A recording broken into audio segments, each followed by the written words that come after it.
So the spell that I am wanting to break you free from, and what I am like deeply and vehemently committed to on this planet, is supporting you in breaking up with this commodified, I keep saying commodified, but it's actually commoditized, similar, but like this commoditized, product oriented, weaponized version of love that most of us think is love. Like when we think about what we want, especially from other people, most of us are thinking about this, what I call human love versus soul love, which is really like mega conditional love versus super unconditional love.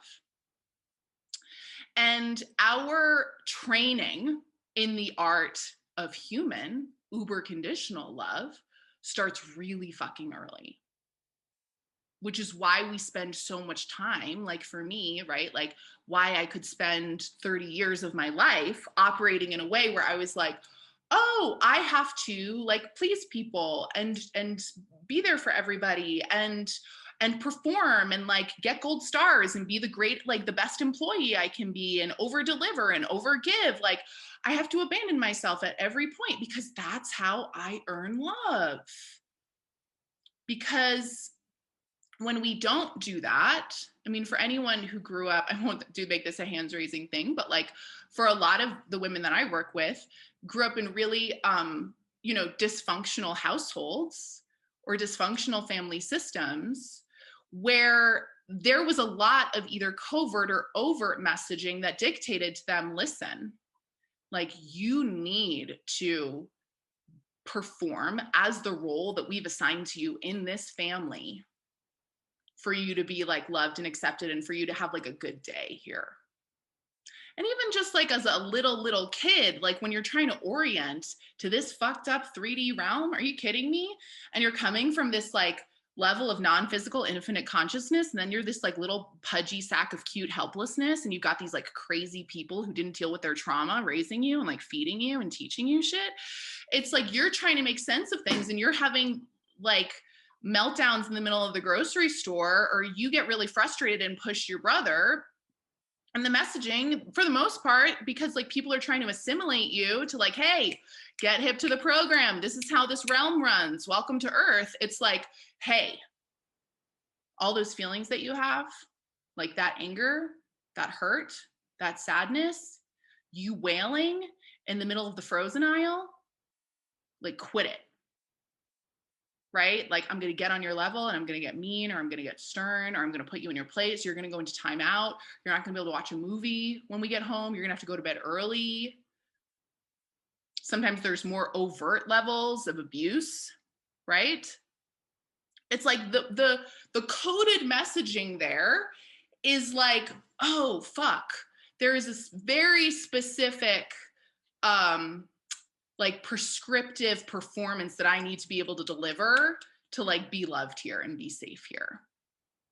And this isn't about like demonizing our parents or like feeling or like operating from this like wounded like, oh my god, that's so fucked up, and like I'm like totally victimized by my like my childhood, or like I'm just a product of dysfunction. It's actually like I lay it out in this way because unfortunately this is kind of just how the world has to operate for us to be able to like function and coexist and work together right now. It's like the people who love us and wanted to be our care and who were our caretakers, or who were, assigned to us to kind of like assimilate us into society and help us grow. Everyone is like always just doing the best they can with what they have. That's like golden rule number 1, which is a hard fucking pill to swallow at times. And golden rule number 2 is like, in order for you to be like a functional member of society as the way things are right now, and us being as like emotionally allergic and emotionally castrated as we all are, it's like you can't have a meltdown in the grocery store, right? Like it's just like it wouldn't be welcome, wouldn't be appropriate. wouldn't be okay. That's not the world that I am ushering in, however. That's not the world that I'm looking to create and facilitate with the women that I'm working with.